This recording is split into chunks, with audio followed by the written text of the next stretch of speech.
Good evening, Central Indiana. Welcome to Porch Time, live from JTH Construction Studio.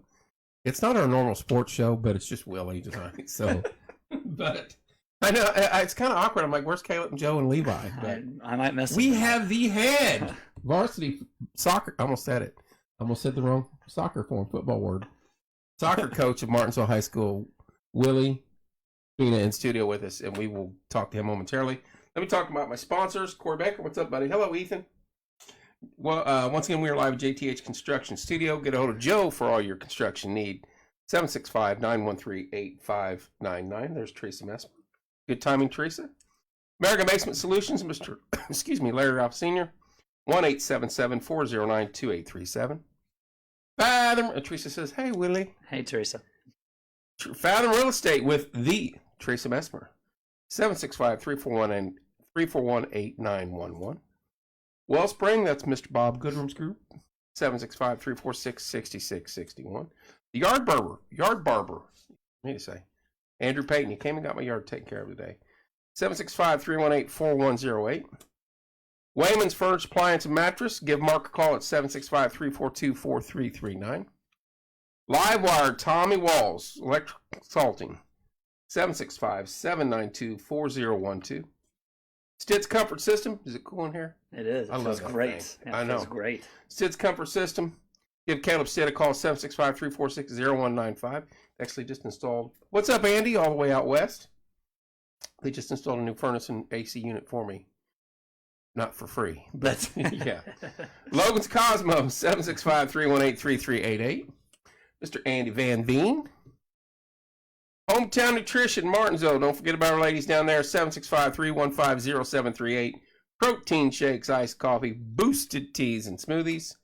And, of course, Drink the Creek, Cedar Creek. This weekend, we have the one and only Thunderstruck, America's AC/DC. They are incredible. I've seen them in concert many a time.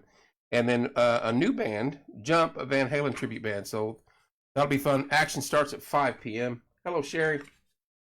All right. I know we've been trying to get you in studio for what, like 9 years? It's been at least 3. Then you come in and it's not even the soccer show. It's something else.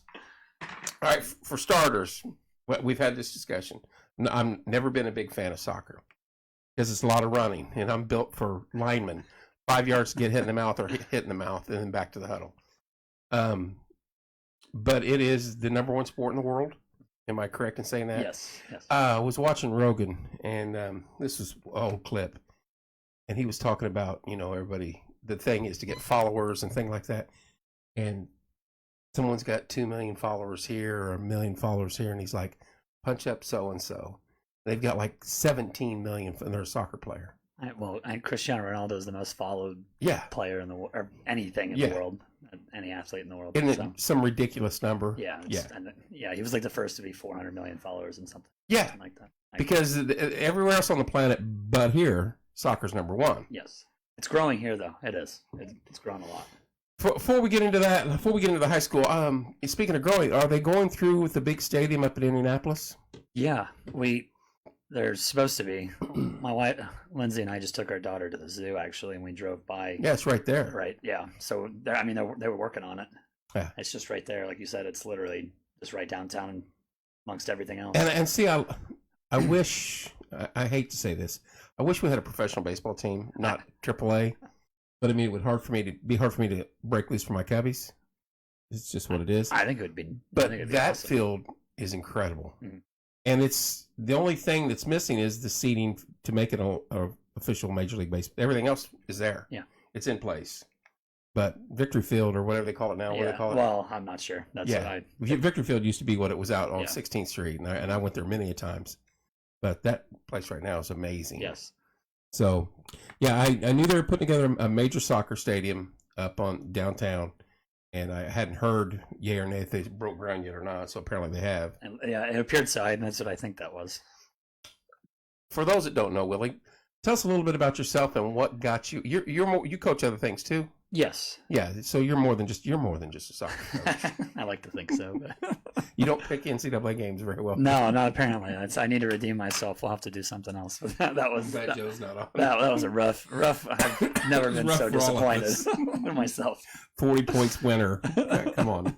We still need to do that, by the way. Go to Texas Crowd, get him a steak. I got to buy him a steak. We got to go get him a steak. We still got to do that. And we need to go live. Yeah. We should just do it.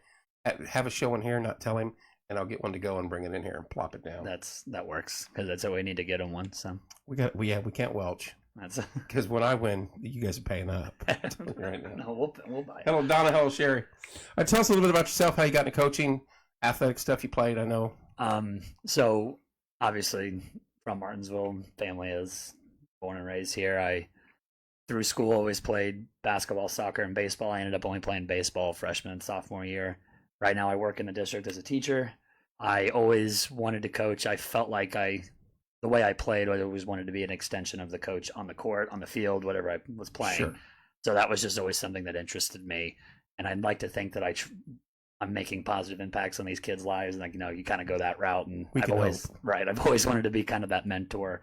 So it was always something I wanted to do. And then when I was in college, I called up my soccer coach, Coach Daniel Urban, and he allowed me to become an assistant, which I did for a long time, and I enjoyed every second of it. And I got into coaching middle school basketball right after I started coaching soccer, and I still do that.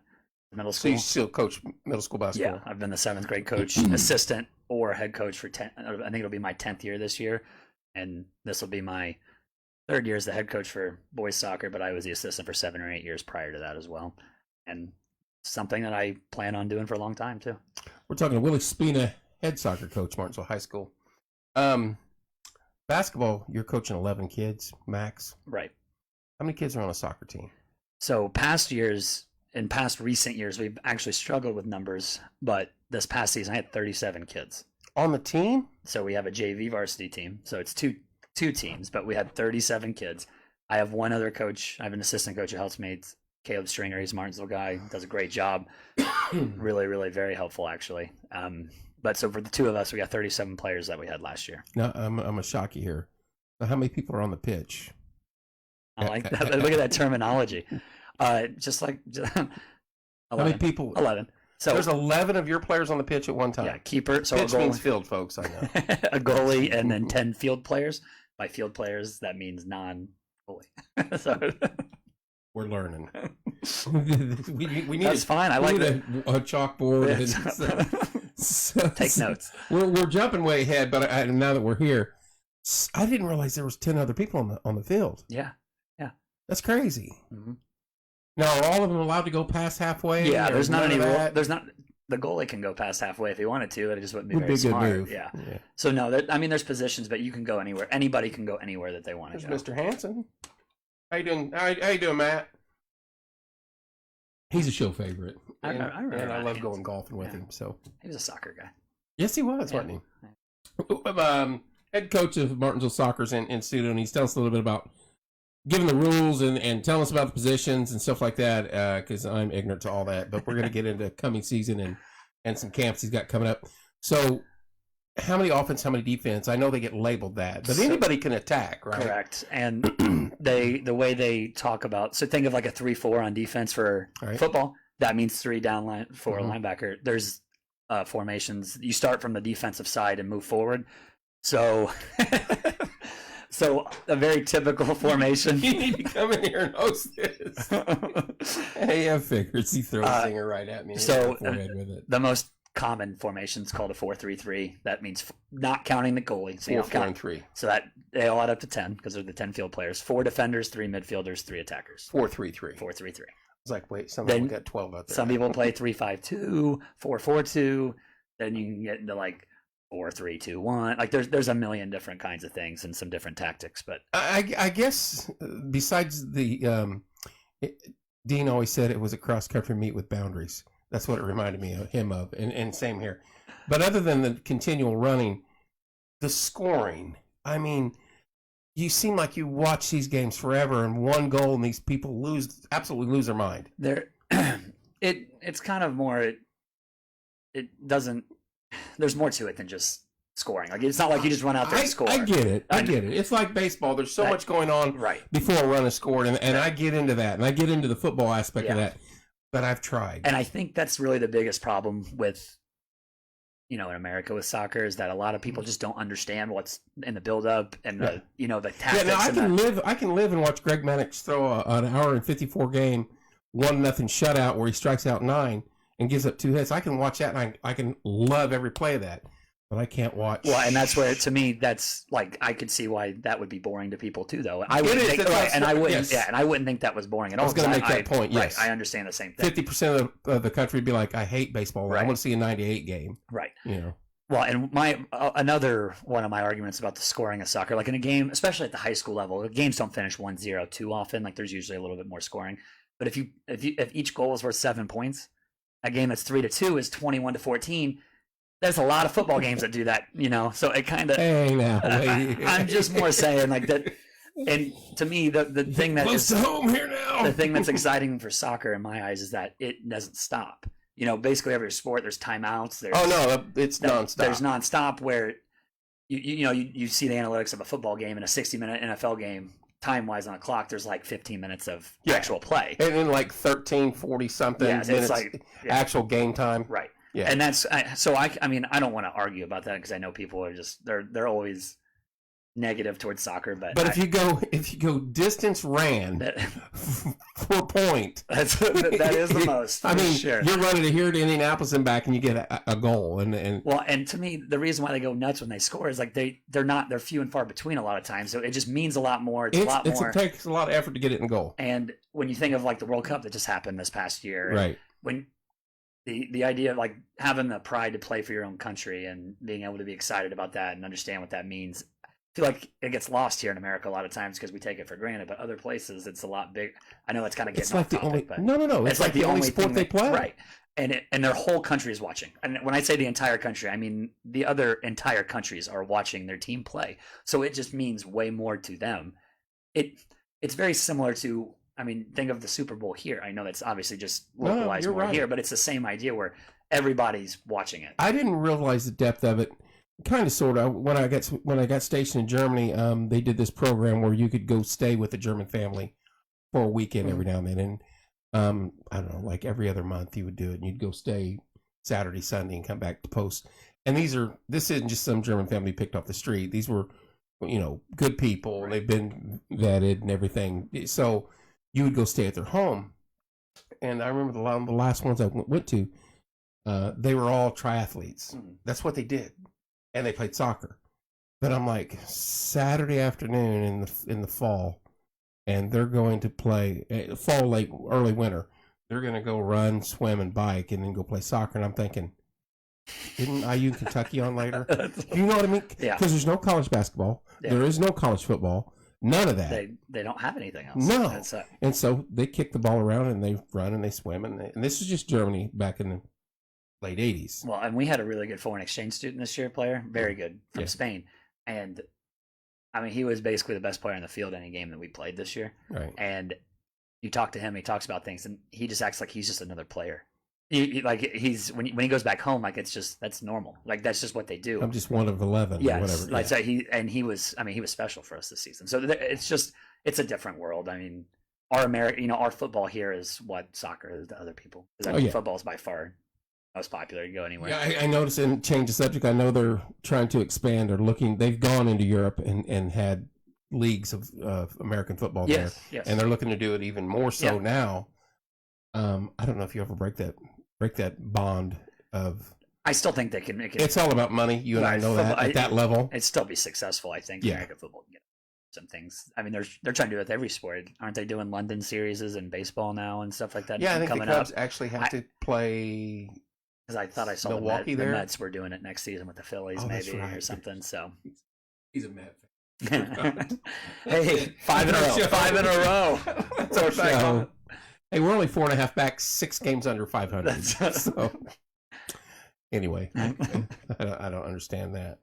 One of my questions: the field, in comparison to an NFL football field, how much longer and how much it's shorter, length, but wider. Length's the same. Wider's the width's the biggest deal. Yeah. Now in high school, I don't know the exact dimensions, but there's a range that each field has to fall between. Within a certain. Yes, and the length is always this. The length of is usually 120 yards, which is a football field, including the end zones. But the width is always, it's like it can be anywhere between. I think it's like 55 to 80, and that 80 yards. So I mean, I know it's a big range, but that 80-yard width, like if it's 80 yards wide, that's a lot wider than what a football field is. I don't know the exact dimensions, obviously, of a football field. That's almost as wide as a football field. Right, long. That's so it can get pretty wide, and that's the main difference between really football and soccer with a field is that the width. I always feel like too when you're watching soccer though, the field just looks huge when they're running on it. Massive. And I think a lot of it's kind of an illusion because there's not a lot of lines on a soccer field. No, there's like with football, you see a line every 10 yards at a minimum. Right. And I think it would look a lot different if there was more lines on the field. It really would. So it's a fall sport. Season got over with. You're already prepping for the next one. Yes, definitely. What's the outlook look like coming ahead? So to kind of prelude into that question and talk about last season a little bit, we had the most wins that we had since 2008. We were 11-6, finished fourth in conference. Doesn't sound great out of 8 teams. That's the highest we finished in a while. And the top 3 in our conference were all ranked in the top 25. Really? So the only 3 teams we lost to in our conference. Exactly, Teresa. I played like football, and Mr. Emge was telling me you're not going to play soccer, Kevin. That's the other thing about soccer. There's a lot more contact than people think, and I was trying to run people over and blow them up, which you're allowed to do that to an extent, depending on how you do it. Probably not the way you did it, but no, he's like you just stick to linemen. Okay, but we had a really good season last year. I had a really good group of kids. They're very talented. The bigger thing though is that they work really hard. I had a very good group of seniors that started when they were freshmen. The team only had 4 or 5 wins, and they helped grow the program and helped change the culture of, expecting, higher expectations, higher standards, more excellence in the program, and expecting to win, working hard at practice, doing all those, all those little things that help a team be successful. And they led. I had a very young core of kids though, minus those 6 seniors, and so almost my entire team's coming back. So I told you I had 37 players. Only 6 of them are gone from those 37. So, how many of the 6 started? 4. Is the exchange kid coming back? I've been telling him he needs to stay one more year. It'd be nice, but can we work that in the contract? I actually just is there NIL deal with it? I actually just saw the irony in that I talk to him every day at school, but I saw there's a foreign exchange student at Lebanon, maybe. I don't know where. I don't quote me on Lebanon, but he's a football player and he's been here for 2 years. So he did it. He did it in football. He just didn't go back. He didn't go home, but he cut that card up. Cut that ticket up. So those older kids did a really good job of helping these younger kids get adjusted to the varsity game and being teaching them how to be successful. And like I said, we had a really good season, most wins in a long time, best conference finish in a long time. And I looking at our schedule, we very well could win 12, 13 games this season. So we should be very, very good this year. The majority of the starting lineup's coming back. Looking to build off of what you started last year. Yes. Now I want to see if this coexists with, like in football, every championship team or winning program starts with the junior league program. Correct. How long ago had the soccer junior leagues, so to speak, been around in Martinsville since these kids started? So what changed everything was they finally got a middle school team. Right. So in the previous years, Matt Hansen, I think, was a big part of this when I was younger. You're giving him kudos. The last he's gonna want to come in here and be on air now. The last big stretch of successful seasons in a row started when I was like their 6th grader and lasted until I was a junior. So there was like 6 or 7 really good seasons in there. All those kids. There was a Martinsville Vipers team formed. It was like a small club. I remember that. Yeah. So we had all played together and did that and, those age groups, and it paid off. We played higher level soccer. We did a lot of that stuff. So it helped a ton. But then after that kind of went away, the only thing that we had was the YMCA, which isn't a negative thing, but it's the only league in town. But it's the only we got. Is there a travel ball team in town anymore? No. That's kind of disappointing. But SCSA for Center Grove is closed. Bloomington's closed. So the kids, they do have some options. Okay. But starting that middle school team, it's been 6-7 years ago. So these kids that are coming through right now have been through the program. We're through that. And that just helps because it gets them playing a higher level faster than the kids who there have been more kids who are doing really well that will go play those club soccer with those clubs that play at a higher level at that point. Right. So instead of coming straight from Y only, and that's all we had, we've been able to get kids playing at a higher level, and it has led to more success. And I've really credited Don Lips as well at the Y, who has completely grown the Y program recent years we too. sponsor either a team or the league. It seems like every year for the Y soccer. So that's helped. And there's just a ton of kids involved. Yes. I mean, you go over there and watch on, I think it's Saturdays, packed. It's busy as can be. Packed. And I love it. Yeah. Well, I mean, here's the funny thing, and I'm going to hit on this right now. I was trying to work my way into this, but first, if you've never been hit in the head by a soccer ball, when somebody knows how to kick it, you're in for a shock. But the concussion rates and everything in football has taken a lot of these moms and even some of the dads and say, you know what, I don't want my kid playing football. And they put him into soccer. And because when first soccer started getting big here in town, that getting hit in the head by the ball thing came up. And I've been smoked by a soccer ball. I think it was on purpose, but I was shocked. But some, a gentleman like you that plays and knows how to kick the ball, I'm sure you can put some power behind it. So there are. It's just like football. There are some rules that they're trying to minimize that. So kids aren't allowed to head the ball anywhere until they're 13, I think. Yeah. So that's part of it. You can't punt the ball until you get older either. So really, because the big head injuries from doing stuff like that would be. So have you ever seen a professional goalie punt a ball? Oh yeah. I mean, it's in the air for 7 seconds, 8 seconds. Yeah, I mean, it's in the air forever. Seen one bounce it into the net on the other end, or two bounce it. And I mean, those professionals don't care. They had the ball like. Oh yeah. Well, they're getting paid big bucks. So. Those kind of things help, but soccer is very, very contact sport. Like that's what people don't understand. That I think that's really the biggest change from kids who, so when they haven't played like high level club and they come in and somebody just knocks them into a new universe. It seems like, and they don't understand that that's not illegal depending on how you do it. And like if you're going for the ball, go shoulder to shoulder. There's a lot of stepping on each other's feet. There's a lot of kicking each other. Like not on purpose even necessarily, but it just there's a lot of stuff going. There is some purpose behind some of them, but, right? But there's a lot of stuff that leads to a lot of contact. You're going to be sore, and on top of it, you're running 5-6 miles a game. So on top of the dude, I'd have to have a cheeseburger. On top of the contact that there is, that's why people are that bodies are sore. And we play like at the high school level. There's 1 week where we play Tuesday, Thursday, and then play in a tournament in Bloomington and have 3 games on Fridays and Saturdays. That's crazy. So we play 5 games in like a 5-day stretch. That's crazy. So there's. By the time you get to that 5th game, you guys are done. Yeah, and hopefully the other teams have played that same amount of games. So, and that's where I'm really big on because especially with this group of kids, anybody can coach these guys and get them good at soccer. I just really focus on toughness, effort, attitude, things that you can control no matter what, whether you're good, bad, the best or the worst skilled player.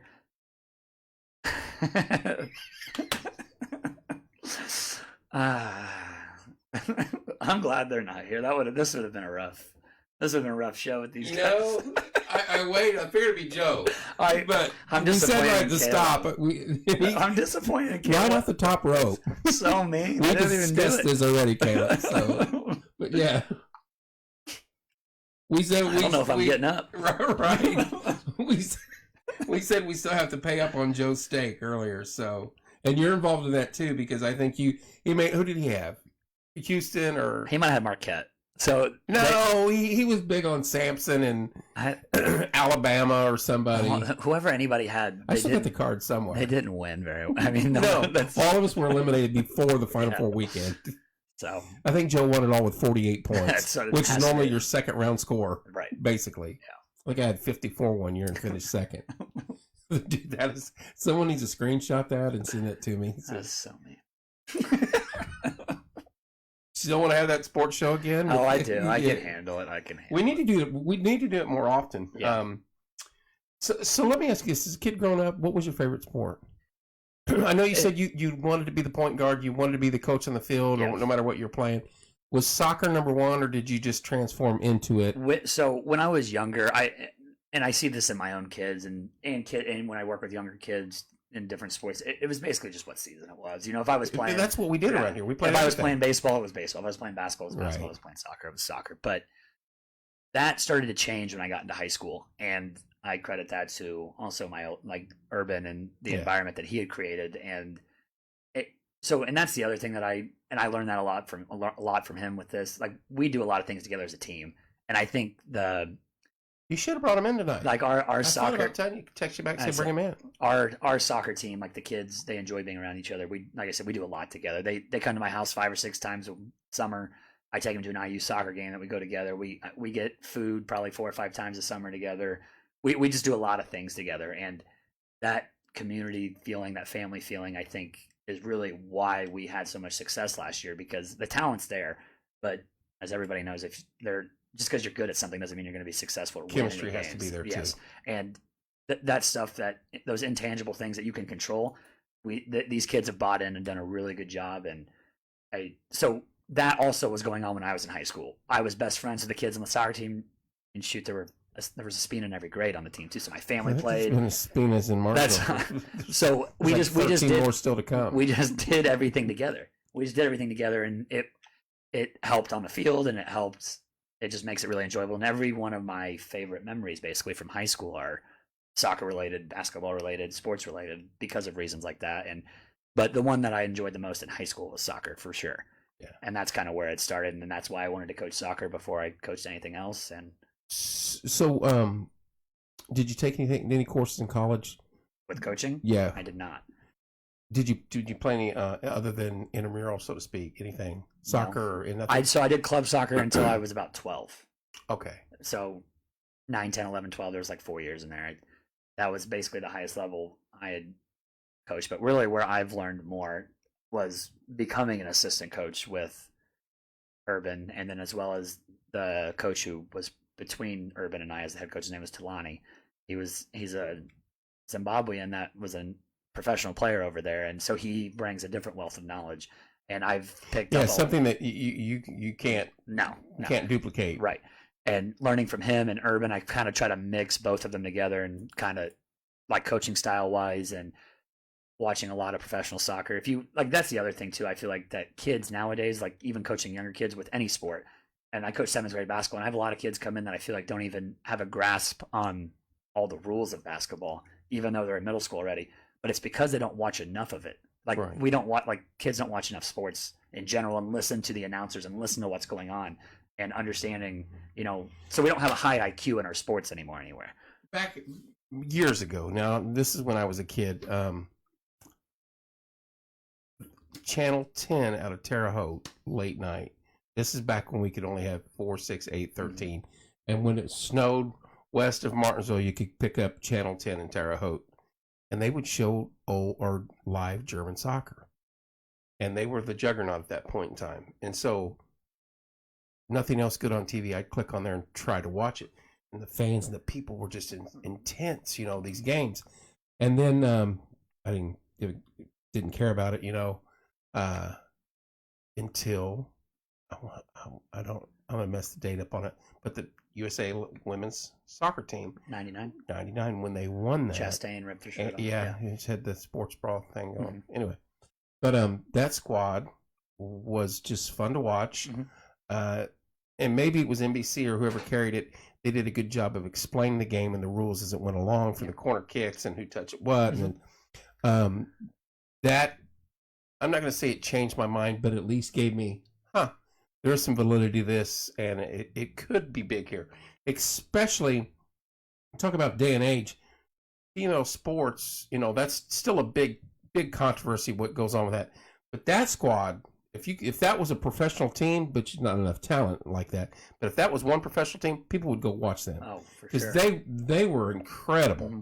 They beat the best in the world. And the Brazil and I forget who the other squad was they had to beat, but I think it was China and Brazil. I remember the CC from Brazil. I was 6 or 7 when that happened, so I was little, but I do remember it. That was also pre, where I guess I don't want to get too into this, but pre-politics in sports too. Sure. So it was just like everybody. 100%. It was just America behind America watching. Yeah. No, you're exactly right. Yeah. So it was easier to get behind too. Here's what I always thought. You had the female soccer team, women's soccer team, and they just nailed it, got the gold medal. And the men's soccer team, the Olympics are pumping up these guys, and these are the best soccer players on the planet, and these are our guys, and they're going to go win. The women do it, and the men are out. They didn't get a cup of coffee. And from you could have peaked there real quick, or could have on the incline, and the men's team just sucked eggs, and that killed that. And we really haven't had a squad since then, and either side really. No. But that was at least our first. I want to say that was our first introduction to soccer in this country, what it could be, especially with the women's team. Well, and what's changed a lot too with that is soccer's on TV every weekend now too. So, like, I mean, if NBC's super big with the Premier League, which is in England, let's not fool ourselves. Why is it on TV everywhere now? Because betting is legal, and that's a part of it, I think too. But it was starting to be like that, baby. That's where the money's at. It was starting to be like that even 6-7 years ago. Before, yeah, like they've done a really good job of getting more of it here, more of it available. I mean, that's a big thing I tell my kids to watch, because I feel like, especially a lot of the kids who work their butts off and have the ability to want to get better, and they just haven't learned the game fully yet. I'm just like, just watch and listen. Like, go watch some professional games and listen. Because like I said, I learned. That's how I feel like the reason why I knew all the rules to even tennis when I was growing up is because I watched SportsCenter every morning. So I saw highlights. I listened. You saw those 30-second clips. Yeah, like that was it on SportsCenter. You just pick up stuff when you watch it. Self-taught on hockey and I loved hockey. Love hockey to this day. I don't watch it as much, but the offsides rule in hockey is different than the offsides rule in soccer, though. It took me a long time to realize that, because I just assumed they were like similar, but you can meet the puck at the line, but you can't be beyond the line. You can't even be behind the line until the puck's in that blue area, right? Like once it passes the blue line, then you can meet it at the line, but it has to go over first. The soccer ball has anything. It's the last defender in soccer. You can't be behind the last defender when the ball is kicked and passed towards you. So there's a lot of it's a hard rule to explain to people, because I get it, but that could also be up to the interpretation of the referee. Are they called a referee? Yeah, and then this ARs are on the side. They're called assistant referees. I need to change that name. Just throw that out there. But because with soccer, if somebody's on a dead sprint and the last defender's just standing still, he's going to. So right when the ball's kicked, as long as as they're moving, if they're behind, like not behind him yet. So the ball's kicked, then they're still in a sprint, and the defender has to start moving. They might be 20 yards behind the last defender, but they were onside technically because the ball was kicked before they were behind. And it's hard for people who don't watch a lot of soccer to pick up on that. It's like, how is he way behind him and it's not offsides? Well, he timed to run really well, and he was onside when it was kicked. All right, you're going to have to explain this to me now. It seems like soccer in Europe, and I'll see the score scroll or hear it on TikTok or something. They seem like they play 15 leagues at once. They do. And there's like, you've got 4 teams here in England, and they play each other, and then they're going to play the Spanish league teams, and then they're playing the Morocco league teams, and then they're going to have a friendly with the Germans and the Irish. But that's not a point game. I'm glad you asked me this, because I actually enjoy talking about this, because a lot of people don't even understand how this works. Cassidy Spina's on, by the way. Oh, thank goodness. It is Cassidy. But because even people That's iconic by Caleb, by the way. Even people who are big into soccer here, a lot of times don't even understand how it works. I don't have a clue. Each country has its own professional league system even. So, like, think of professional AAA, AA, single A. Sure. It's not called like that. And there's way more than just 4 tiers like that. There's more. It goes on forever. A lot of countries. So they have their own major league system like that. The top level is what you hear about. Right. So think of each have their own league, and any player from any country can play on these. They're called club teams on these clubs. So think of how like Jokic is an American, but he's in the NBA. Right. This is his club basketball team. It's not his national team. It's not his nationality team. But do they have the rights to him? As in like that country? Let's say like what's his name? Messi. He's on PSG right now. He's on a French team. So they've given him a contract. Yes, they like. He can't play for the French today, and then tomorrow go play for the Georgia Bulldogs or whomever. No, he can't. So he doesn't, and he doesn't play for France's national team. He just plays in the club system there, which is the national team. Yeah, it's called Liga 1. It's their top league. Right. Yeah. So it's like I said, it's like the NBA. So then, when all the best U.S. players get together and play in FIBA. Yeah, that is what like international soccer, like World Cup, would be. Right. So this is what I'm talking about now is separate. These are individual professional leagues, and each country has its own. The 5 biggest ones are England, Spain, Italy, Germany, that was close, and France. Those are the 5 they call like the 5 bigger ones. Yeah. Then there's the Scottish leagues, decent size. The Dutch leagues, decent size. So there's the Turkish. It's called the Turkish Super League. That one's okay.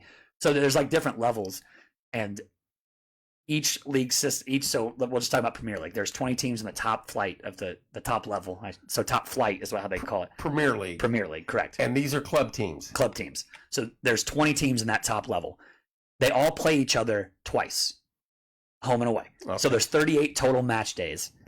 And this is spread out from like August. So it's not a game, it's a match. Yes. Okay. August until May. Spread out like that. Each match matters because there isn't a playoff system to determine a champion. It's whoever has the most points at the end of all 38 matches over that time.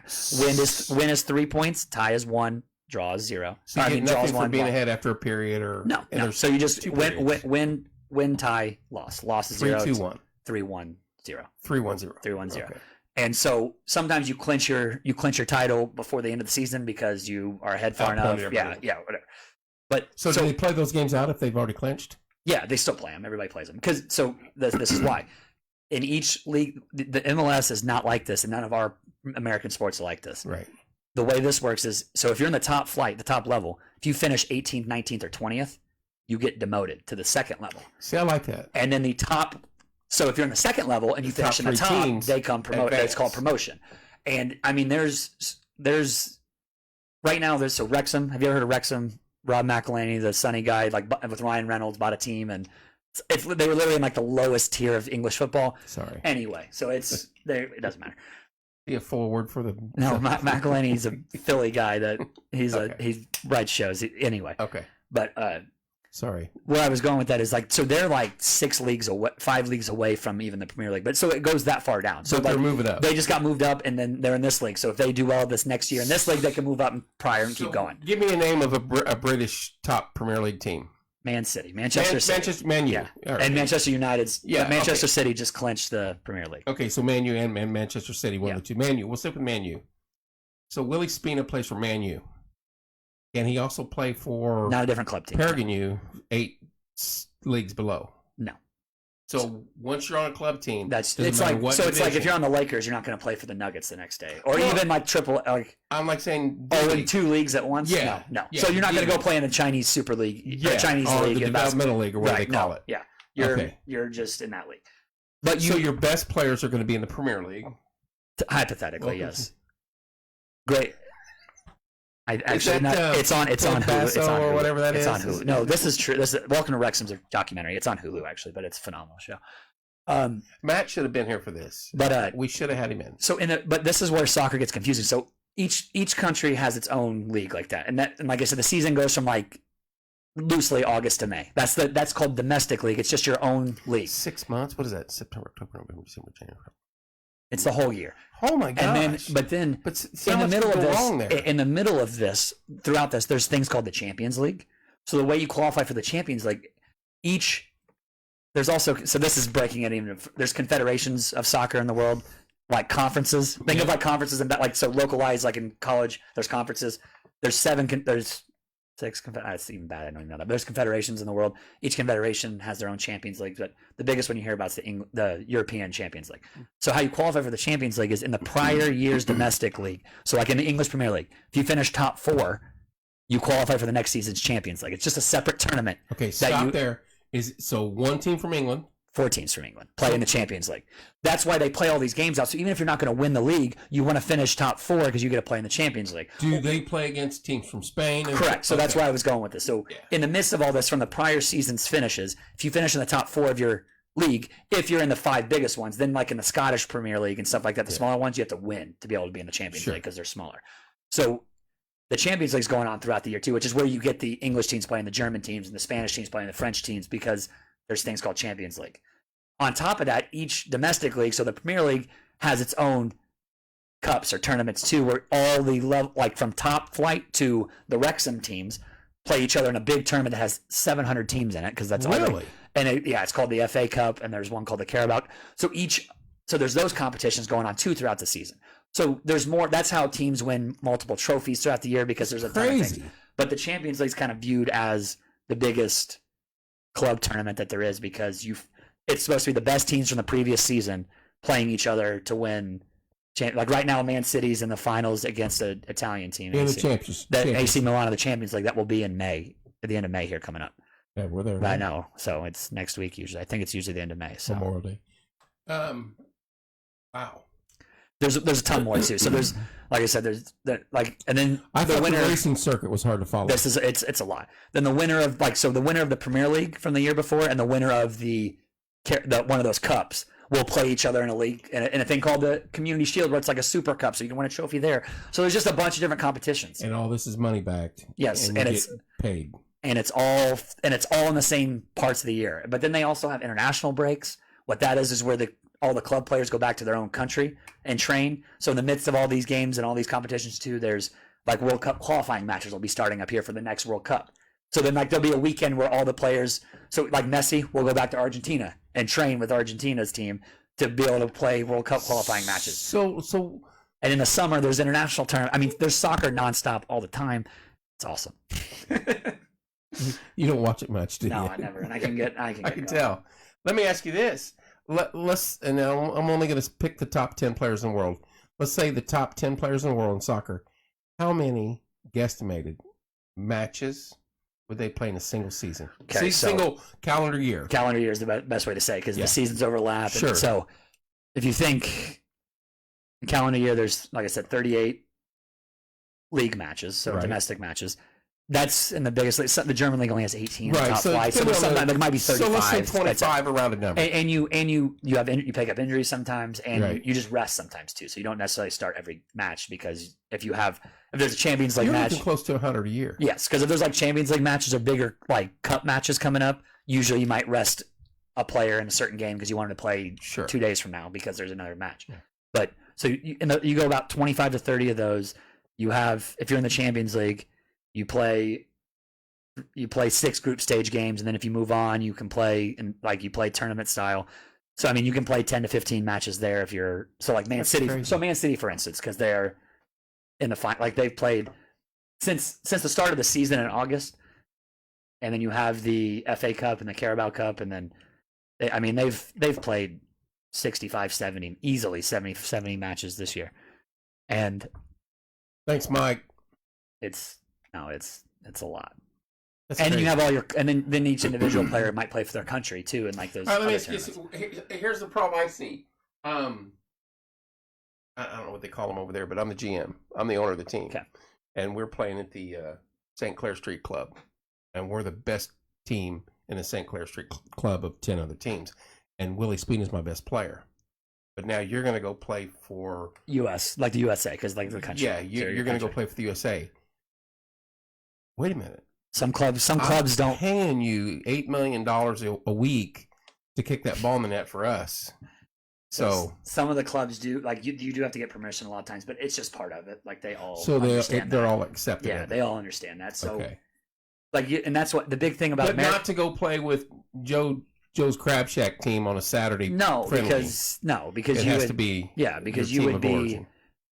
And soccer is a little different than other sports when it comes to contracts. Like you're kind of owned by the team to where. So I've heard that. That's why I brought it up. If I wanted, so if somebody, like if you use that example and it was, we'll just use Messi. So if somebody wants to get Messi from PSG, they have to pay PSG a certain amount of money just to be able to have him come to their team. There's also things called work the contract out with him. Yes. And then there's things called loans where let's say I'm a player that's pretty good and they wanted me in their club, but they don't find a starting spot for me and I'm not going to play very much because in soccer there's not many subs either. So if you're not really starting many matches, you're not going to play very often. Sure. But they want me to grow and develop because I think I could be a part of this. They might loan me to a different team throughout the season. So the team, so this is where it gets confusing. So let's say Messi wasn't Messi. This is it. This is where I'm going to get confused. But, I'm sorry. You missed that point. He's on PSG. He's on a French team. But let's say he's not going to get minutes there, but they want him to play still. But they want to keep. They don't want to just sell him to somebody else, but they want to keep him. They'll loan him to another German, like a German league team or an English Premier League team where he's going to play. So they'll loan him out for a season so he's on. They can loan him to Man U. So he's on Man U for that season, but his rights are still with PSG. So after the season, he'll come back. Maybe you don't want that team to get into the championship league, though. Well, and it just depends. So it depends on what. Sometimes that does happen where players on loan, right? They're not, and there's certain rules where they're not allowed to play against their owning, like whoever owns them in the Champions League and stuff like that. Because right there's a conflict of interest at that point. So let's jump back across the pond. MLS here. It's no different than baseball, football, or hockey. Right. You've got divisions, you got leagues, and we're the only soccer that doesn't have the relegation promotion deal, where like if you finish low, you get knocked down. So that's very typical of how we do sports here. Right. But are there players, and I already know the answer, so are there players on the MLS teams that are on loan or waiver from. So yeah, sometimes. I've heard that. Sometimes. Yeah, it happens. But we don't loan or waiver. Hey, go play. It usually doesn't go too often the other way, because they're not going to want the player. But the MLS is growing. They do the FIFA does, which is the governing body over right. soccer. I've heard that. Yeah, they do rank domestic leagues based on like power rankings, and the MLS has gotten a lot stronger in recent years. Really? So they're not like they were really low there for a while. I don't want to say a number because I have no idea where they're at, but they're way stronger than they used to be. So I told you the top 5 are England, Spain, Italy, Germany, France, and the U.S. is getting there to where they're getting a lot stronger, a lot better. So the team in Indianapolis, would it be an MLS team? No, there's a NASL, which is like AAA soccer, but we don't have a system to where they could ever be promoted to to like an MLS so team. there'll always be a AAA unless team. they expand the MLS, which I think deep down is That's why what they're trying to do. Yes, they want us. I think Indianapolis wants to be an expansion team at some point, which is why they're building a nice big stadium and things like that. But it keeps it tough. But in our own area, we still have we have a Champions League over here, to where like the MLS teams are playing the Mexican League teams that finish in the top of their division. Oh, okay. So the same ideas happen over here. We just don't have the promotion relegation system like other countries do. And the other countries start training these players you're way better than everybody. You're going to get in Real Madrid's, you're going to get Man U's club system at a 8-year-old, and we're going to train you since you're 8. Yeah. On. The minute you get out of that diaper, you're going to start kicking the ball. So before. It's hard. That's why it's been hard where our athletes do it in other sports like that. Basketball, baseball, football. So where we compete in other sports and are the best of the best in the world, our soccer players tend to not be that way because they're not doing that. Well, see, here's what I always say. In my mind, professional basketball players are the most talented, gifted athletes in the world, is the way I look at it. NBA players. Not only do they have to run at breakneck speed all night, but you literally have somebody pushing on you all night long. And you have to finesse the ball in a rim one way or another, or make a good pass or thing. I get that you have to kick it and all that and stuff like that. But I always thought I know that in Chad, I think Ochocinco tried this, didn't he? I know there's wide receivers faster than anybody in soccer right now today. And I know some of these linebackers that played college soccer or soccer a long way. I'm like, I always hated seeing the group that they sent out there. That's not our best athletes. But over there, these are their best athletes. Yeah. Now, basketball's catching up. Where European leagues are think of all the Europeans that are dominating the NBA right now. So that's what Joker for one. Yeah. Doncic. Yeah. So basketball's catching up.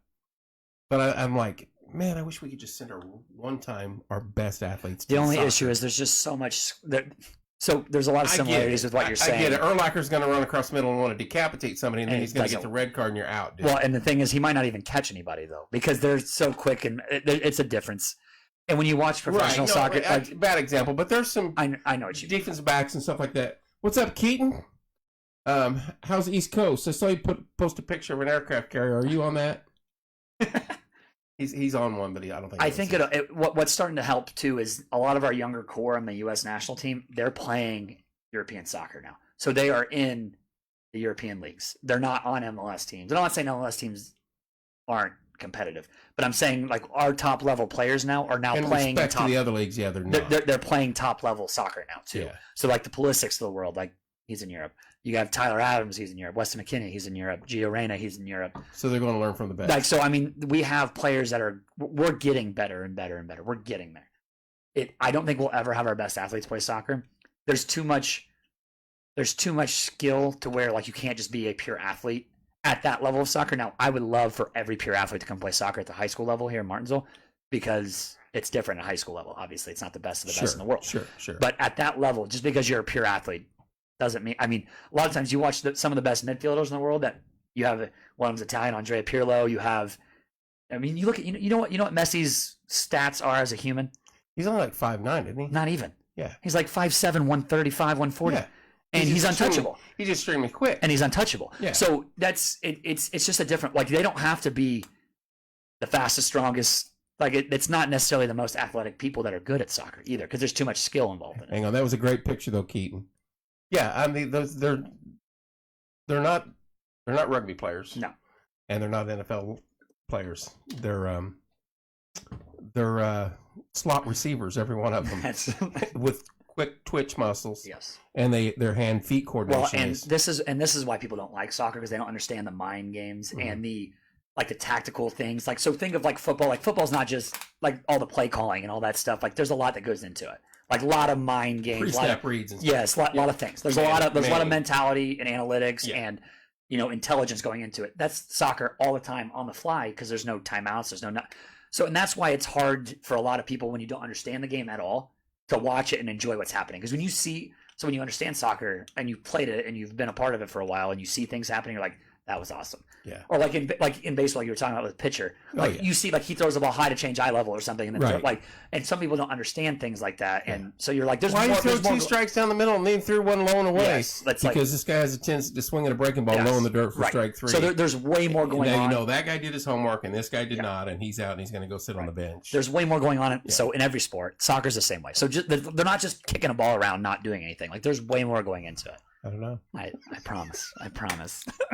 And it's not as easy to kick that ball. Like, when you see a player kick the ball 60 yards across the field, it's not, and it goes right to where they want it to go, and the guy that receives it just drops it right where he wants it to go. Like, that's me. It's going to go off my face and ricochet. That's right. You would never be able to kick the ball where you wanted to, or I can't do that. What was our question we had that night on air? Something about scoring on me from 30 yards away. No, the basis of the question, the first question was: is it harder to hit a home run in baseball of a major league pitcher or score a goal in a professional soccer game? Two problems with that question. One, they're both impossible. So null and void. Second thing is, how many tenths of a second do you have before you can swing? That's right. Not even the same spot. But second thing that's wrong with that is scoring a goal is not the same equivalent of hitting a home run. Right. So that'd be like scoring a 30-yard free kick and hitting a home run compared to just knocking a ball in the back of the net. My thing would be getting a hit in a major league game should be the argument, because that's a little more connected. So getting a hit. Shoot, honestly, I could probably just be even making contact with the ball in fair territory. So if you want, not to change the subject, but everybody hated Bonds in the steroid era. And I don't care. Like Taking steroids doesn't make you hit home runs all the time. You still got to be good at baseball. Go watch one of these guys. Just like I said, go watch. Here's a stat I read today: Smoltz, Glavine, Maddox.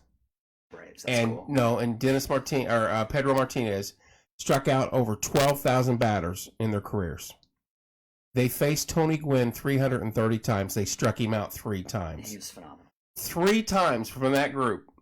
And I'm like, go stand in that box and you watch. And not only was Barry Bonds hitting home runs, he's hitting splashdowns. No. And I mean, and he's the most walked. He's the most bat about that big. He's the most walked player in the history of baseball. The whole cheating thing, I get it. Like I'm a big Sosa McGuire fan they originally started it because that saved baseball on the brink of death pretty much. Yeah. And I don't care what they say. I remember I was a young kid, like 10, 11 years old, when that like home run chase between it was awesome. you didn't have the internet was coming around, but you didn't have it like you do now. No. And I literally would come home from work because the Cubs played. You just turn it on. Yeah, you turn it on. That's and if you missed it, you're like, Sammy hit 2 today, Mark hit 1. He's only 3 back, 57, 54. Yeah. You're like, oh my gosh, it's incredible. I remember being a kid and loving it. Did the steroid era hit soccer in any way, shape, or form? No, you never hear about it. And I not saying that doesn't mean that it didn't, but you don't hear people getting. See, when I always think of that, I always think, what about the Tour de France stuff? Because so blood doping would be. It still didn't, like, you don't hear about it, but that would be more beneficial to a soccer player. Of the running and continual movement. Steroids per se. Yeah, because you're not going to want some dude to bulk up and go out there. Now he's going to put his foot through the ball, but he's not going to. Well, I'll tell you what helped soccer in America and through my age group was Ronaldo and Messi. So the idea of the home run chase, like, those guys are scoring goals, like 60 goals in a calendar year, like 5 years in a row, and that doesn't happen ever. Let alone they were doing it years and years and years in a row. It hasn't happened since then, I don't think. Well, probably pre your time they pushed Pelé. Oh, he's phenomenal too. He was like the Hank Aaron, for lack of better players I can even think of, for soccer in this country. He wasn't from here, but his actions and stuff, I wouldn't say he was Babe Ruth, maybe Hank Aaron, Babe Ruth, I don't know, but that's where they put him. Oh no, he's top. He's put him right there at the top, Hank Aaron, Babe Ruth, and then all of a sudden you got to come along, and then there's McGuire and Sosa, and there's Messier, and you know what I mean. I'm trying to relate that to the standard chubby guy sitting on the couch drinking a beer, watching. That's what it was. Yeah. You know, and they pushed that along, and it's gotten. I don't know. I'm sure your fans have increased. People that watch it just because so many kids play it at a young age, and even if you filter it out, even if there's 50 kids that played this the first year and 35 the next, as they advance when they get to high school, that number goes up every year. What's up, Carl? The other thing about soccer here in Martinsville is IU soccer is the best college soccer program ever. No, ever. No, they are. They are the most decorated college soccer program ever. Yeah. They are phenomenal. They're top 10 every year. They just played in another national championship this past December. Yeah. They lost in PKs, but they have 8 national championships. They've made more final four. It's called college. UCLA of soccer. Yes, they're unbelievable, and we don't even people don't even care. All we talk about even with IU is basketball, and they even talk about football all the time now too. I'm like, literally, the soccer program has 8 national championships. They've only been a team since the 70s. They've only been a team. I saw a crazy stat. Swimming and soccer has more championships down there than anybody. So IU, this is their 50th year. This is their 50th season. They have made. It's something like they have made the Final Four like 18 times. In soccer. They've only been a team for 50 years. Over 33% of their seasons played, they're in the Final Four. I knew you'd know that number. But I'm just saying, but nobody talks about it. They're one of the most dominant sports teams of anything. Like, I'm saying, like, any level. Like, a third of your seasons, you're in the Final Four. So even more so than UCLA. Yeah, that's what I'm saying. Like, people don't understand that they're unbelievably dominant. Yeagley. Who came in after him? Yeagley. Another Yeagley? His kid. That's kind of unfair. They win. So who's there now? Yeagley. It's still the Is kid. another Yeagley in line? He had a kid that just graduated and he has another kid on a team, so potentially. Probably. They just win. All they do is win. But all we do is win. To get back on, I guess we should probably get back to Martinsville soccer since it's getting a little later. Well, real quick, Carl, I saw some pictures. Carl runs the, I'm going to mess it up, Morgan County High School Bass Masters group, and they do tournaments for kids. That's awesome. And they just had one over the weekend, and there was 2 young kids holding up monsters, and they got the outfits on. They're all sponsored up. I'm like, man, that is freaking awesome. That is awesome. He does an amazing job with that, and they got to get up at the crack of dawn and go. So there's no running in bass fishing. No, they a lot less running. Kind of more standing. I'm good with that.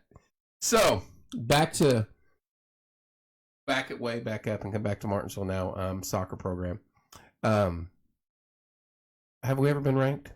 Yes. So my freshman year of high school, we had 10. They have a state tournament. That's awesome, Carl. That's awesome. We don't talk about the right things in Martinsville. I feel like that should be more well known. The 10 of 16. Carl's been on the show. We've talked about it. You probably weren't watching the show. You're probably at soccer. So. But my freshman year, Martinsville soccer went to semi-state, won a regional championship. Okay. So they were like 14. Like that was the most wins there. They were like 14-2-2 that year. So two losses, 2 ties, 14 wins. I legitimately think we have a chance these next couple of years to win more games than 14 games. We will play more than that, but I bet only 5 people are watching right now. So no, there's 8 right now. Hey, thanks, Carl. I appreciate that 9. The strong 9, though. They were there with us. So yeah, and like I said, the group of freshmen that I had this past season are going to be sophomores, paired in with the kids who are going to be juniors and the seniors that I'm going to have this year. Like we could be really, really, really, really good this year. Really good this year. And what's helping is, like I said, so you have all these things coming together with Don Lips growing the Y program. You have the middle school program taking off, and Coach, excuse me, Todd, I got something in my throat. Like you forgot who the coach was. No, Coach Todd Kramer's done a phenomenal job down there helping teach kids how to play soccer and doing the right thing and getting them ready for high school soccer. Plus, you got camps coming up. We need to talk about those. And so this will be the 3rd year that I've had a camp. And the first year we had in the 40s. I knew I literally got something right there. I'm with you, Sabrina. I think you forgot. Yes, sir. I agree, Carl. Last summer, so this is between boys and girls, though. We were in the 40s my first year as the coach. Last summer, we were in the 60s. So there's more kids coming to camp. We're getting this brand new. The district's doing a phenomenal job for us getting us a brand new turf field. That's going to be awesome. I saw that. So, and then when we win 15 games one of these seasons coming up, there's going to be more people wanting to follow. Well, I say that, and I just told you that IU wins all the time. Nobody cares. So maybe not. But I'd like to think that I can make enough. I can be the loudmouth and be annoying, believe it or not, to get people to want to like it. And the kids are so good. I don't even have to coach. They're so good. I'm going to come off this because it hit a nerve on me. And it's something you said early on. I know. What? Imagine. What was the score of the Colts Super Bowl win? I don't remember either. Okay. Let's say they won 14-10. Let's say they won 21-14. Yeah. That's 3-2 in soccer. Correct. And when you put that into perspective like that, man, that it doesn't equate, but it does. Because it's a continual play that throws it off. And we've already discussed pretty much 13 minutes of football in a 2-hour show, and it's pretty much 90 minutes of soccer in a 100-minute show. So it's like it's all action. That's my argument for why soccer's awesome. Yeah. It's the only sport that does that, really. I mean, hockey is close. Yeah, hockey is. You're right. And they get shots in hockey. Yes, too. a lot more stoppages in hockey than there is in soccer. You got to scrape the guys up. Which, understandably so. Yeah. But do that on skates. That's incredible. No, that's unbelievable. But that's my big thing with it. It's because especially at the high school level, a lot of times it's there can be more scoring and there can be less scoring, but it's hit or miss. Because I mean, there's football games that are 35-40, 42-35. Yeah, and then I remember the Colts got beat 6-0 one year at New York Jets. I'm like, with Manning. I'm like, how does this team play 4 quarters of football and get beat 6-0 by the Jets who haven't beat anybody that's a in 4 zero. years? That's a 0-0 soccer game. Yeah, because you take out field goals and only do touch. Like, it's not like soccer. You get close, you get some points. No, it's like because that's really what a field goal is. Like you get close to a touchdown, you can get some points. I'm with you. So take out field goals and you only do touchdowns. Like that's a 0-0 draw. Have they thought about tinkering with the scoring at all? I don't think so. Where I hear a lot of complaints is when you look at it's more of a traditional thing, and I can tell you what some positives of it are. But in soccer, the clock counts up; it doesn't stop. There's some arbitrary minutes added to the end of the game and stuff, which is always confusing. Yeah. So injury time. So the reason why I like it is what they do is when they add those minutes at the end. If you're in a scoring opportunity, in a scoring play, they don't blow it dead. Even if if it counted down when you got to 0, you're done no matter what. Yeah. Where they're going to let a play develop and see if you end up scoring. That's kind of hokey. Well, that's what makes it exciting though. If you're the team down 1-0 and you need, I'll tell you what, they're pressing. I'll tell you what. Talking about the women's national team, it was 2013, I think, something like that. 2013 that. They scored a goal at literally it was the last cross of the game. Literally last cross of the game, Wambach came diving in header. They ended up, then they won the game in PKs. Or maybe an extra time, whatever. But I remember watching that game and it was they literally scored in the last cross. But if the clock was counting down, that game would have been over already because they were letting the play develop and let them get a cross in and then they ended up scoring. That's why they're always like injury time is like the most secretive thing on the planet. Injury time. You don't tell them how much time's left, and then you're like 90 minutes, 93 minutes, and you're like, dude, they only had 2 guys hurt. There's only like 4 minutes, and then we're in the 97th minute because they're still playing. There's still action going on. I want to go back to the high school team, but I got to ask: red card, yellow card. Explain that to me in the simplest form. Flagrant 1, flagrant 2. I mean, that's what because people understand. For you now, because people understand that. So you can get a straight red. So if you do something that's crazy, like if I jump in and kick a guy in the face on purpose, you can tell that's a red card. It's flagrant 2. You're kicked out that game and the next one. And the next one, and then there's also an accumulation of cards. So in high school, if you get 5 yellow cards separately, so total over a season, you have to sit out the next game. Wait a minute. So only 5, and you're. I mean, you think about technicals are kind of like that in basketball. If you get, but I mean, there's no other fouls though either. Yeah, there are in soccer. There's just fouls. But that's unlimited. Yeah, as long as you don't drill them, you can do that all the game. No, and there's if you commit 10 fouls the exact same way, they'll give you a yellow card. Okay, so because accumulation of fouls. They do keep track of that. No, there's not a set number. It's just more like if you are constantly doing... If you're extremely aggressive in a negative way. And you just constantly are doing it. They'll give you warnings and stuff and be like, hey, that's 3 or 4 here in the last couple minutes. You got to stop. Someone was like, foul them guys out. And then the idea, too, with you can also, if you foul the same player over and over again, it looks like you're kind of targeting a player to be really physical with them, they can start giving you yellow cards for that. So they can control that. You don't get necessarily unlimited fouls. And I see on my umpire, Major League Baseball and NFL football people, I think refereeing a soccer game has to be the most brutal thing. Well, and you're running with them most of the time too. So, and you got to make the call. Yeah. I want to see some of these dudes that camp out behind home plate and in MLB that can miss a strike zone by this much. I want to see them officiate a soccer game one time. And the other thing that gets a lot of negativity is the flopping, and I was going to go there, but that. Since Mr. Flopper got beat last night, I'm with that. But my point is they're more dramatic in soccer, but I'm a firm believer in this, that there's more flops that occur in a basketball game.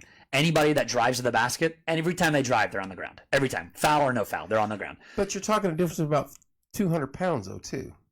You're also, there's more. Let me stop on 220-pound men collide. If someone's going to fall down. I'm talking about watch them drive where nobody touches them. They shoot threes, they fall over. He got beat last night, so that's. I'm saying you shoot threes, you fall over. Everything's a flop in basketball. Reggie kicked his legs out all the time. Everything's a flop. There's literally a rule called a charge that is a flop. I hate. You can ask my friend. I hate the charge rule because all it is teaching you to stand there and flop, pretend to get hit really hard. Now, if you sometimes you do. I was gonna say, if you get hit really hard, it's different. Like somebody pushes you off or something. But like you just moving in and somebody touches you and you go flying. What's a harder sport to coach, basketball or soccer? Basketball, because more people think they know more about basketball. Because you're in Indiana, right? So soccer should be a soccer state, but we're not. Soccer's really easy at the high school level when it comes to like the soccer stuff, because it's very you can be very basic with it. So it's easier to coach 36 kids than it is 11. Well, and at the high school level, it's way easier to build a culture of kids who buy in, and like if it's like you're going to talk back and do this and do that, you're not going to work hard. Like you're just not going to play, and it's really easy to. And then the other kids hold the other kids accountable for that. But they're like, we're not going to put up with that crap either. Yeah, and it's way easier to do that at a high school level than it is at a middle school level. So it's way easier to coach high school soccer. All right, outlook for this coming year. First of all, how many kids you got coming back? So play varsity. That play varsity. Here, I've leave it with the stats stuff. I'm also my nose is frozen. I'm just throwing that out there. That's fine. This thing works well. I gotta find it real quick, but I have my roster already built out for this coming season. The one thing we don't have is a big freshman class coming in. There's, I think, only 4, which is okay because we have numbers, and there's the class below. So the kids are going to be a lot of kids coming to the 8th grade year. Yes, so the kids who are 8th grade, the kids who are going to be 8th graders, there's like 8 or 9 kids that are playing, which is a good class. But as of now, I have 16 kids listed as varsity only, and then there's still some other kids that could go both slide up too. That's a solid number. We're all right there. When do your camps start? So we're pushing. Usually it's at I would want to do it at the end of June, but we're doing it at the end of July because of that turf field. So hopefully it's giving it time to get finished. The construction's out of the way, and like that, we can do some things on there with the kids as well. July 24th to the 27th, 9:30 to 11. 6 to 13-year-olds really looking for like first aid kids who are going into first and to 8th grade. Like, right. That's the idea. And you, is there beginners or is it just all like? But we'll separate them by age group when they're there. But and the high school players, girls and boys, help out with it. It's a really good experience for the kids. So this is open to anybody in the state then, if they want to. Yeah, I would love for anybody to come down. Our program will take your money. It'll be right. Anything helps. I posted the flyer on Facebook, on my Facebook page, my personal one, as well as the soccer Twitter account. I'll track that down and share it on the post tonight. And Don Lips has the information at the. What a blessing, man! He's helped phenomenally. I know for all sports, but definitely, he's definitely helped the soccer program out. And you know what? As what he's went through health wise, I told him after this last fiasco, I said, "Dude, go enjoy life. Go enjoy life. Like be done." He won't. He won't. I think that's what he enjoys, though. That's why he does. That's why he's good at it. But do you understand? Him, Randy Taylor, Coach Arrett, a few others, they are the people that got me involved. We used to have a thing called summer weight program because we couldn't. I want to make sure I ask you this: when can you start coaching them? Like football, for a while, you couldn't start coaching them until August. We just had there's off-season spells you can do it with. That we just did some off-season stuff for a few weeks. Right. June 5th is the day we can start. I'm there June. Full-fledged. Yeah. Okay. Back in the day, we couldn't do any of that. Right. So once school got out, there was like a 2-week break. And then like June 14th or 15th, we had summer weight program started. So kids from all over town would walk over here to East Middle, like I did. And there'd be 50, 60 of us in that gym. and we did everything from flip drills. Remember flip drills? Yeah. We used to do those. We used to run. We used to play basketball, played football, lift weights, just everything you could, everything associated with any kind of athletic event at Martinsville High School.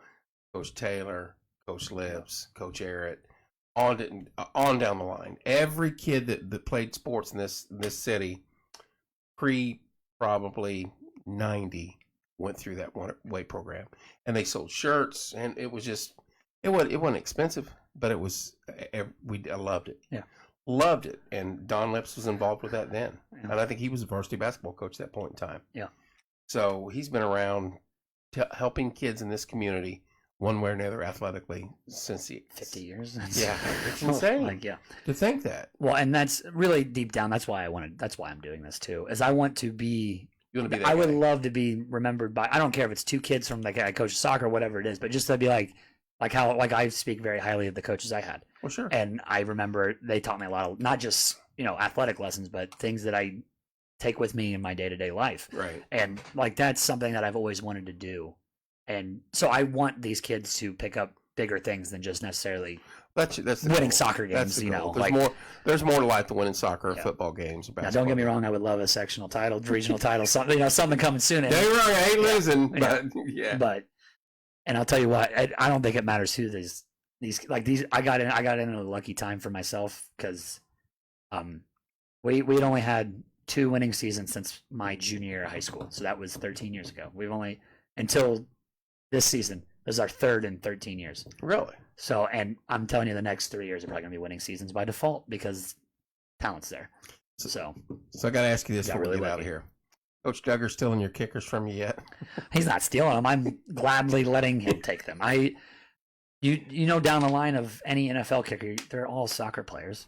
They're all soccer players. Soccer or rugby or something. To point you something, we, in the summer, when the club seasons of soccer around the world are off, these club teams come and do like showcases and play friendlies, which are exhibitions in the U.S. And Real Madrid was in Philly a couple when seasons. the NFL guys grab them. Yes. Well, Real Madrid's a Spanish club, really probably the right. Barcelona, Real Madrid, the two best teams. One of the most decorated programs or teams ever. They're in Philly, and they go to a training camp session. And Sergio Ramos is a defender. He never kicked a football before. Kicks like a 55-yarder, like in his first couple of tries. Right, I remember. Just that. I mean, he'd never kicked football. He just did it because those who kick a soccer, they know how to kick. Right. So the Eagles write a check and say he's ours now. He will make way more money playing soccer. I understand that. So as that's a kicker, why, especially. Yeah. So but, you look at your Vinatieris and your Sebastian Janikowski. Janikowski, I'm not actually 100% sure on, but I mean, literally, did he play soccer? Yeah. Yeah. So they're all soccer guys. They're soccer guys. Gaskowski was. Even a lot of your punters were. Yeah, that's because that's required. There is a slight difference between kicking a football and kicking a soccer ball. But who's the dude from Australia that he had the weird drop? A couple of them now do it. I forget, but they played soccer in Australia, and they're all NFL kickers now. No, he's. Don't get me wrong. It'd be real easy to get paid 1.2 and wear a cap and I gotta go out and punt. Yeah, 1 kick, piece of cake, good stuff. Anything else you want to hit on? Next time you come in, we got to get the kids in here. I would love to bring some of my players. I got a couple. Like I said, especially seniors first. Well, so this year I got 4 seniors: Luke Gamble, Martin Barco, Damian Brewer, and Cam Wolf. Really good group. Another group like last year's that helped change the culture of the program. Like they're going to continue the positive culture and everything that's going to help us be successful.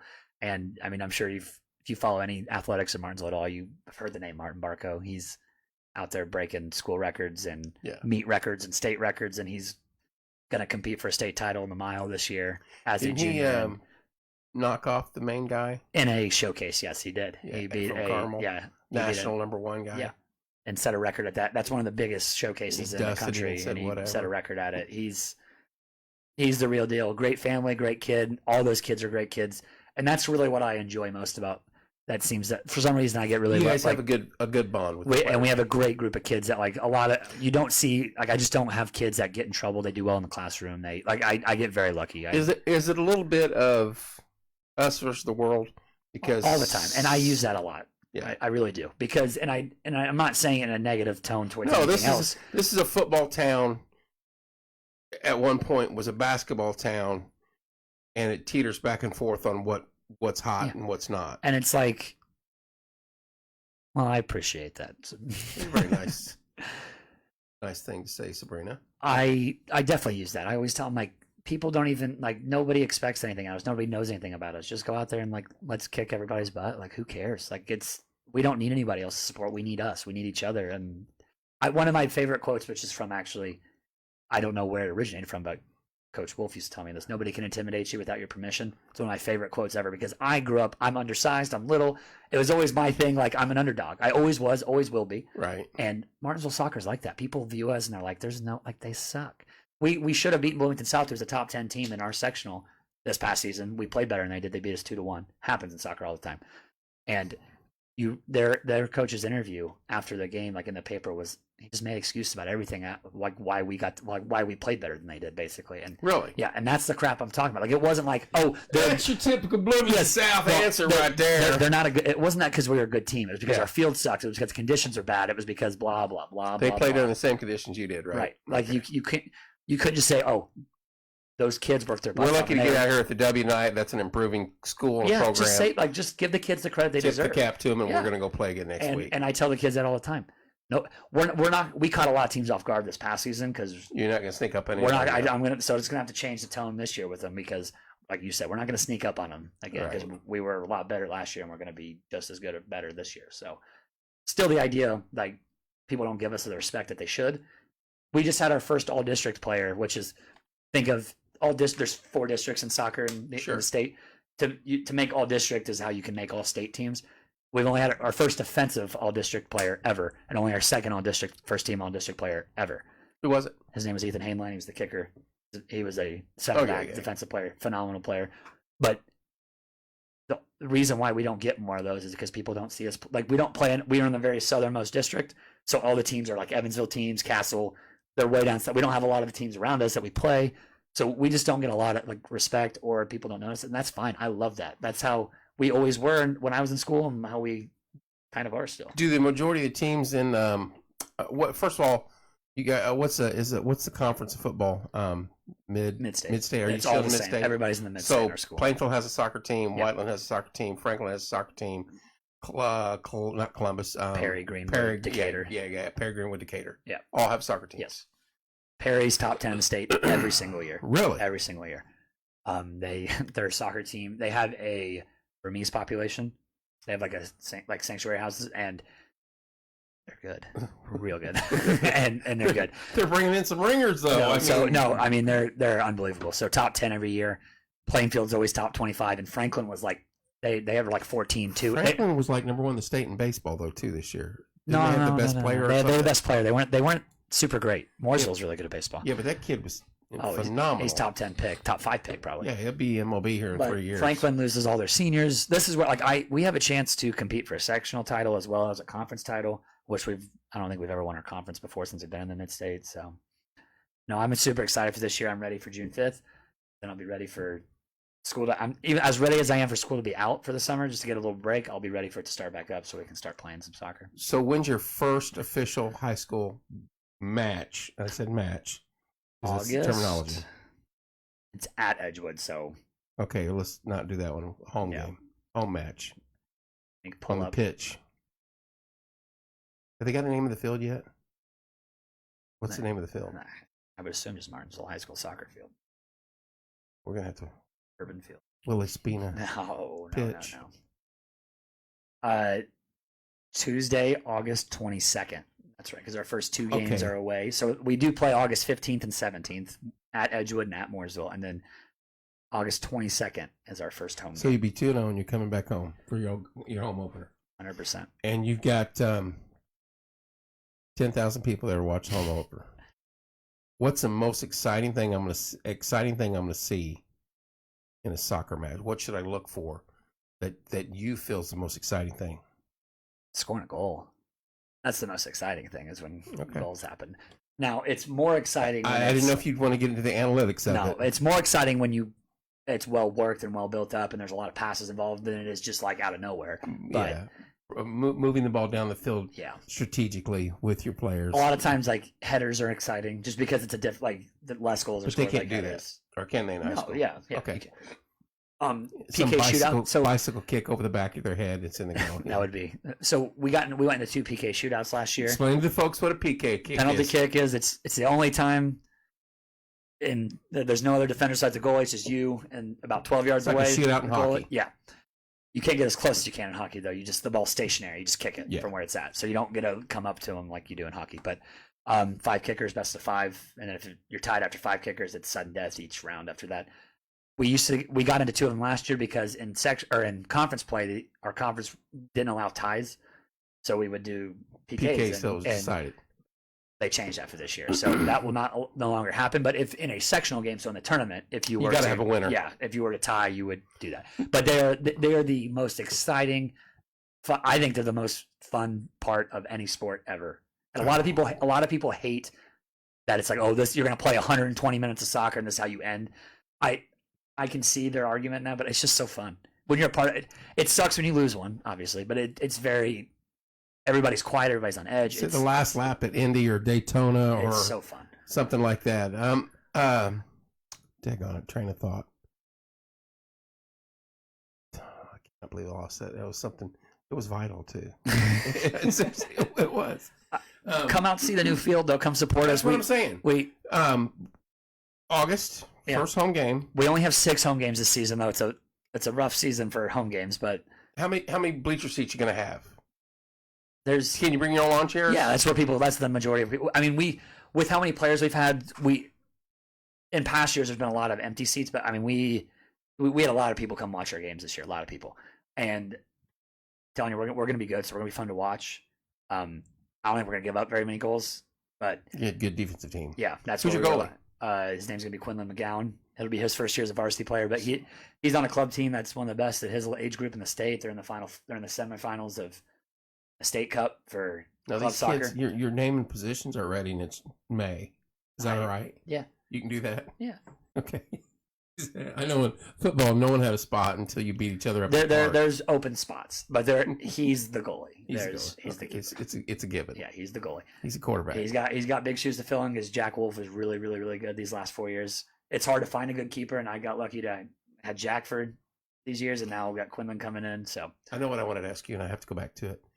On the PKs, a free kick during the game. If I drill it in there and miss it and it ricochets off you, that ball's live from that point on, isn't it? But on a PK, you miss. Not in the PK shootout.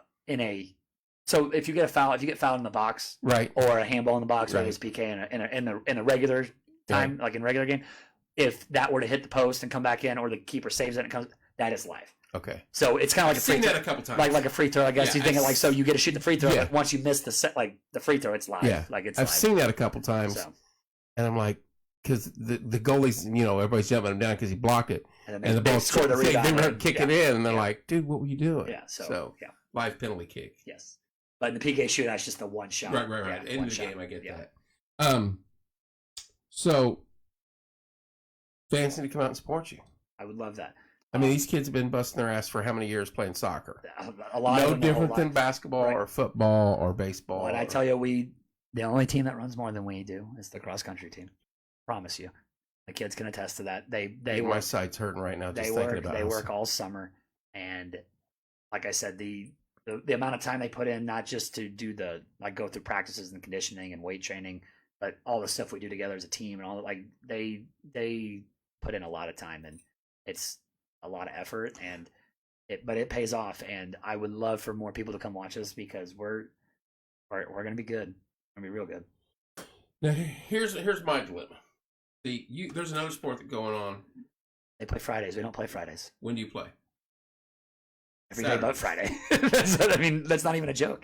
The only Friday game we have all year is. That wasn't helpful. In that, so mainly Tuesdays and Thursdays. There's a couple. There's like one or two Wednesday games in the season. There's one Monday game, and there's a couple Saturday games. Do you get to go to the coach's corner and all that stuff and rah with people after games? You get other media sources come and talk to you. So Devin Voss, who is no longer going to be covering the sports for the Reporter, instead That was about it.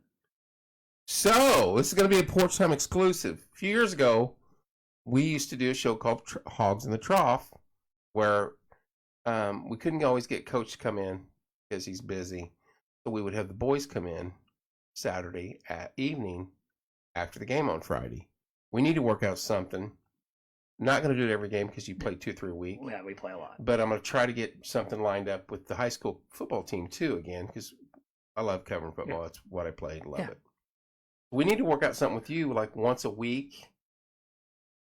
The soccer show with Willy Spina. I would love it. I'll bring a player with me every time. I can't. We can't say Saturday night because you may be playing.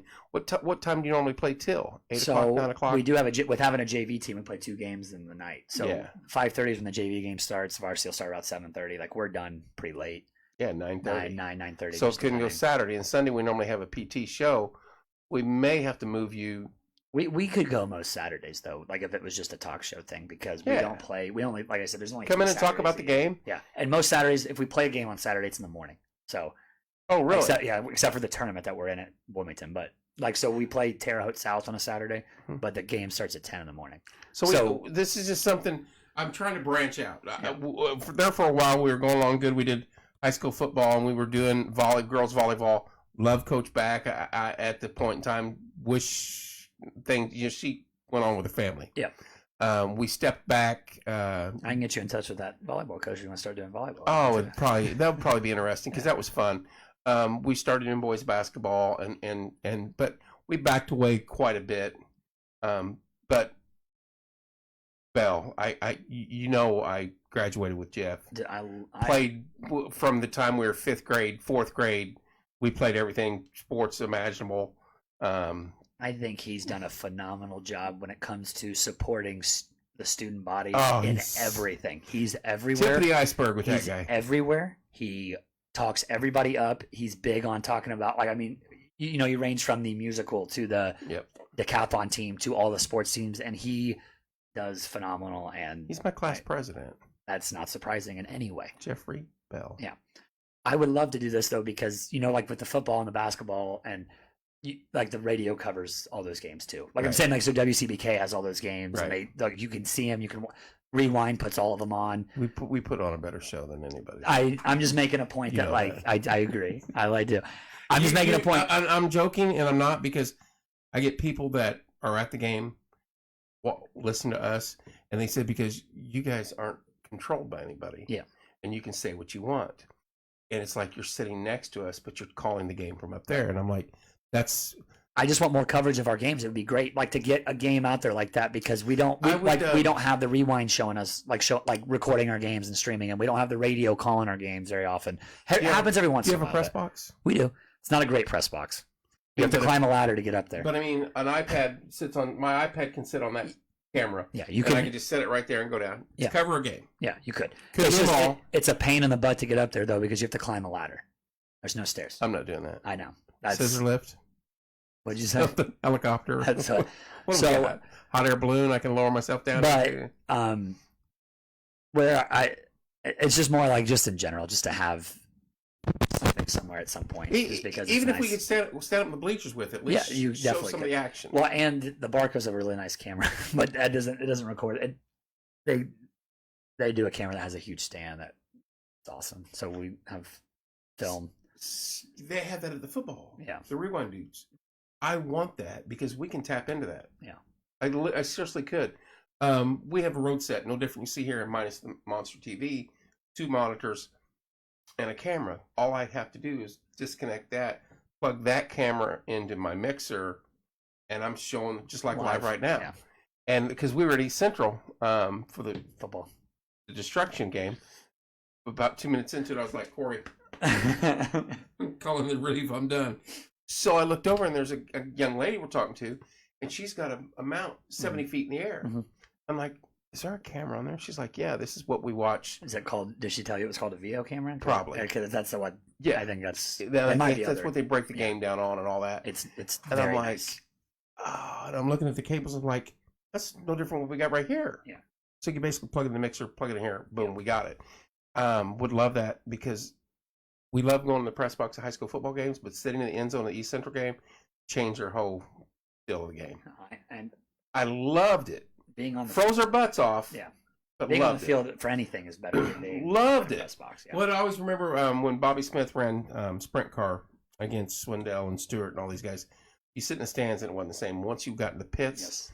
dude, you knew everything, all the ins and outs, just like of everything. Well, I mean, like I said, I don't know what the rules are at that. I said sitting by. I'm saying sitting by hearing us coach and hearing us say things, talk to the bench, all that stuff. Like it's like you said, it's way different than sitting like in the press box. Now, when covering your games, high school level at home, as long as Jeff and Kip say, "Hey, I can do it," we can do it. Yeah. I'm not going to go on the road. Oh no. We don't even do that on the football anymore because it got to be, if they were winning, they knew they're going to win. They didn't care. But if we come there and we're going to lay whooping on them, then we got our own stuff. Yeah. I'm not asking about your own. No, stuff. and I would never want you to go on the road. That's. I know. I might. No.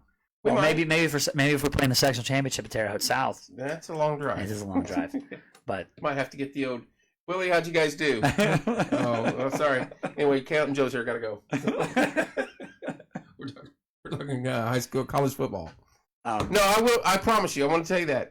Offering you right now a show once a week. A recap of the past 3 or 4 matches. Yeah, and that would be. It doesn't fantastic. have to be. Trying to get Coach Duggar in here, but he's like trying to catch a fart in a whirlwind. I mean, the guy's everywhere. And I love the guy. Love what he's doing in the program. He does a lot too. He's a busy man. He does a lot. Works really hard. So got a lot of stuff going on. So cool. Got anything else you want to add before we close it? Hour and 32 minutes. And you were worried. I know. You're better than I am. I talk all the time. I can talk forever. So I've done this a couple times. Well, and we got into the whole world soccer stuff. I wanted to though because that's what people relate it to. Because if you're trying to bring soccer here, you got to start at the top and say, "Hey, this is a number one, and this is where we're at, and we want to keep improving our level here in this country." Watch Welcome to Wrexham. Watch that documentary. I know, It'll teach you a lot. Matt about bust soccer me out too. on it. I had no clue. I didn't even think about him. Next time we might have to have him come in and sit in this chair and ask questions. Huh? Like, he's a good dude. Willy Spina, head soccer coach, Martinsville High School. Got the camps coming up once again. July 24th to the 27th. And they can get a hold of you through the AD's office or on your Facebook page. I sent out just like my information to be able to send payments and whatever. You can also sign up day of. Not a big deal. Just whenever, wherever, whatever. He will be in sooner rather than later because we're going to get the sports bunch back in here. Caleb, Joe, Levy Newman, and Willy Spina. Willie, thanks for coming in, man. I'm glad we did it. Finally, after 2 years, Nate can quit harping on me. So, thanks for tuning in, guys. Love you guys. I may be back on tomorrow night. I'm not for sure. I got somebody else wanting to come in. So, be safe. Tomorrow's hump day. Love you guys. We'll see you soon.